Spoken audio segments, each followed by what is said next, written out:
Take an egg, and now take a knife, and now cut that egg. And now just crack it open and move the egg yolk from side to side until you separate from the egg whites. Okay, there we go. Now I'm going to reserve this egg yolk for later.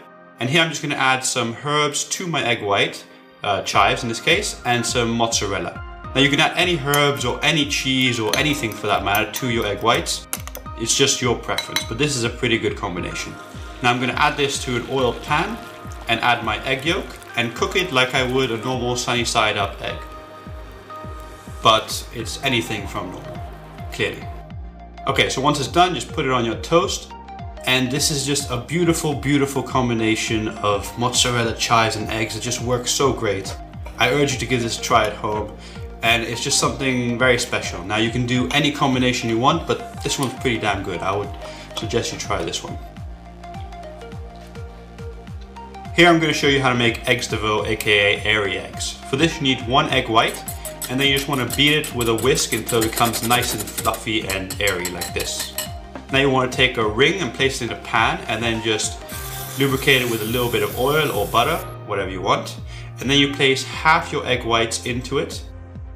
And after that you add your yolk and then you add the other half on top. Now you can mix your egg whites with herbs, cheese or anything you like, bacon bits, to make it a little bit more interesting. And once you've cooked one side, which will take about 3 to 4 minutes, then you flip it over and you cook the other side for another 3 to 4 minutes. Once it's cooked, then you just want to separate the sides by running your knife around, all the way around until it's loose from the ring. Then you just want to flip it over and do the exact same to the other side. And just again, run your knife around to make sure that it's loose from that side as well. Now to serve it up, what I suggest you do is you take a piece of bread and then add some smoked salmon on top like this. Then you place your airy egg on top and just lift the ring up. Now I'm going to add a little bit of hollandaise sauce over it, just like you would with eggs benedict. And then a little bit of cayenne pepper. And there we go, we've just got a much fluffier version of an eggs benedict, and I hope you enjoy this recipe and give this a go at home. It's super delicious. Okay, so this next trick is called a bacon egg basket. It's a great way to make your breakfast. Start off by taking some bacon strips and just place them into a pan like this. Cook them off, but you don't want to cook them until they're crispy. Rather, you want to cook it until it's medium done, still a little bit soft and pliable, just like this.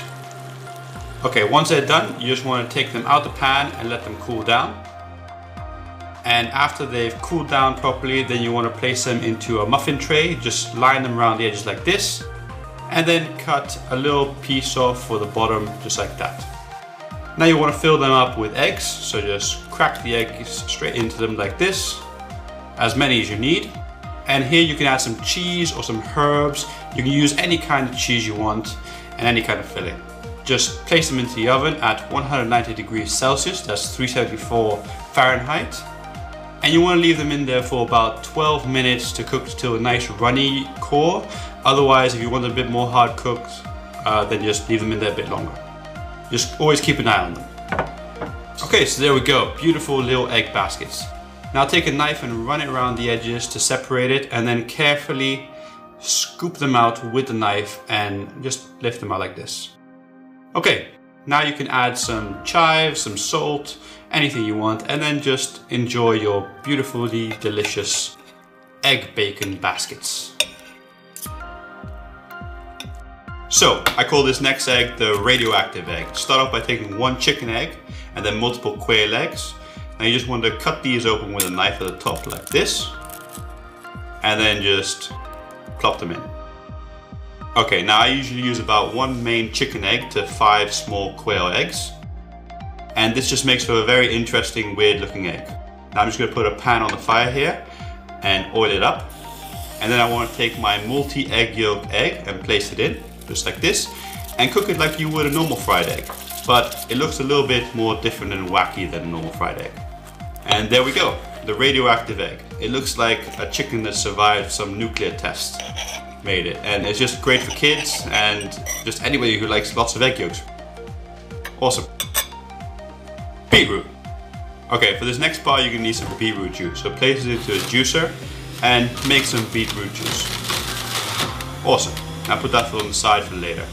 Now I'm going to take an egg and just crack it open into a bowl and take a spoon and separate out the egg yolk. Okay, great. Now you want to take a teaspoon of that beetroot juice and place it into the egg whites, followed by a little pinch of salt.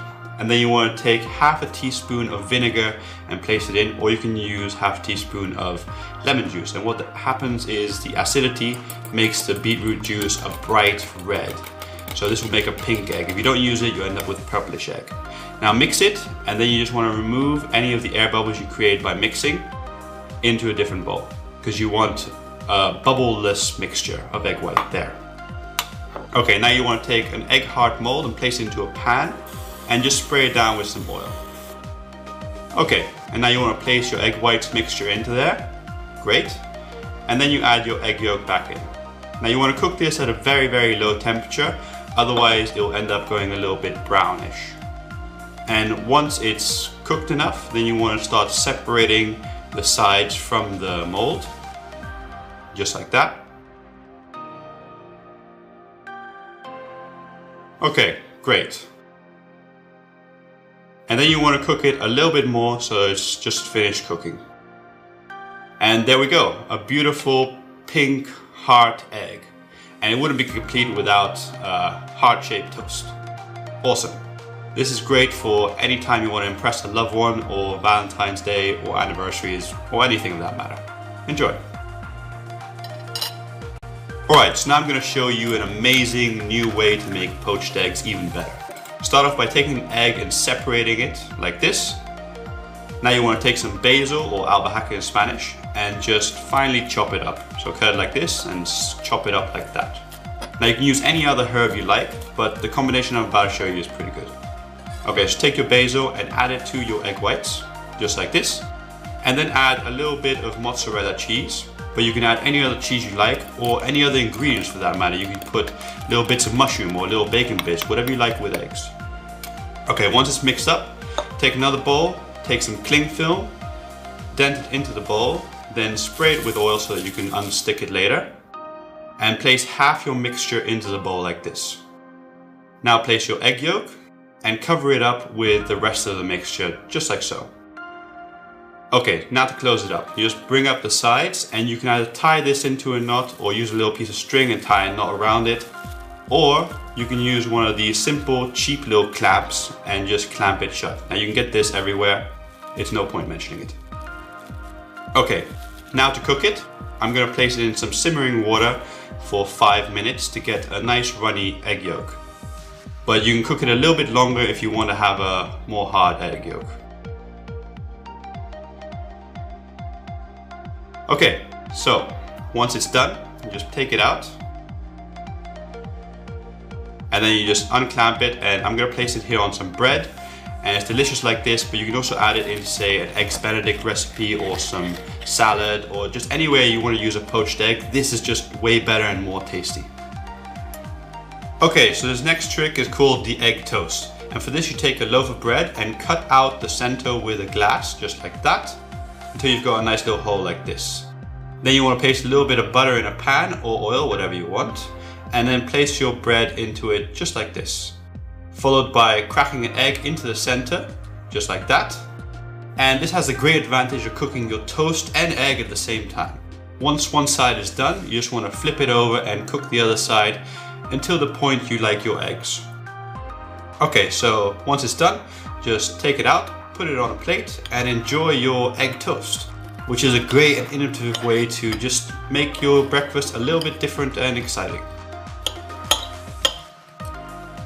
Time to play with some red cabbage. Okay, this is for those that don't have a juicer. You just place your cabbage into a food processor, chop it up into fine little bits, just like this.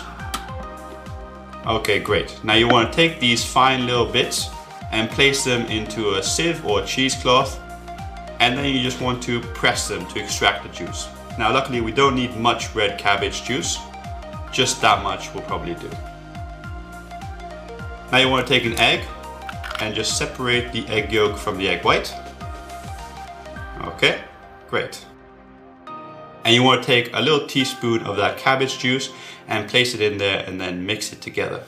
Now it will turn a beautiful blue, bright blue turquoise color. Okay, great. Now you can play around with this mixture and add a little bit of lemon juice. The acidity will change the color to a pinkish. Just look at that go. Awesome. Okay, now you take a frying pan and add your original mix on one side and then your lemon juice reacted mix on the other side. And then you put your egg yolks back. So here we go, 1 egg yolk on this side and 1 egg yolk on the other side. And then just cook it up like you would your normal fried egg. Look at that. Isn't that awesome? Okay, and there you go. You got a very funky, interesting, different kind of egg that just looks a bit different and interesting. I hope you enjoyed this one as much as I did. It's important in life to do things a little bit different once in a while so you don't get bored. So here I'm going to show you how to marry eggs and vegetables together in a great way. First, start off by cutting an onion to get a ring out of it. Not this one, that's the outside one, but this one right here. Look at that perfect ring. Okay, now do the same to the bell peppers. Just cut some rings, just like that. And now you want to take some time to remove the inner connecting tissues so that they're not in the way. So just cut these little things out, just like this. And then you want to place all these rings into a pan that's been oiled. And then you just want to crack your egg straight into it, just like that. Now do that for all 3 and then cook it to the point that you like your eggs, whatever that may be. Now you can serve this up on some toast or just as is. They're great either way. Delicious little packets filled with egg. Look at that. Just awesome. Alright, so this next trick is called the black egg. And for this, you're just going to crack an egg into a bowl and then separate out the yolk. The simplest way to do this is just with a spoon. You scoop it out like this and just pop it in the other bowl. Now I'm going to add some black cuttlefish ink, but if you don't like the savory, fishy taste that this has, you can always just use black food coloring and just mix it together like this. Okay, once you've mixed it together, then you're going to want to fry it. So here I'm going to put some oil on a pan and here I'm just going to plop it in. Now, one thing that happens though is when you beat egg whites, they become a bit more runny, so it'll spread out a lot more than you want. If that happens, just simply push the sides in like this, just to keep it in an egg sort of shape. Alright, now you're going to want to add your egg yolk back in. So just add it on like this and put it into position where you want it to be. Okay, once it's done cooking, there you go. It's simple, done. Just cook it like you would a normal sunny side up fried egg. And this is just a very simple way to make something mundane look very, very different and interesting. I hope you enjoy it.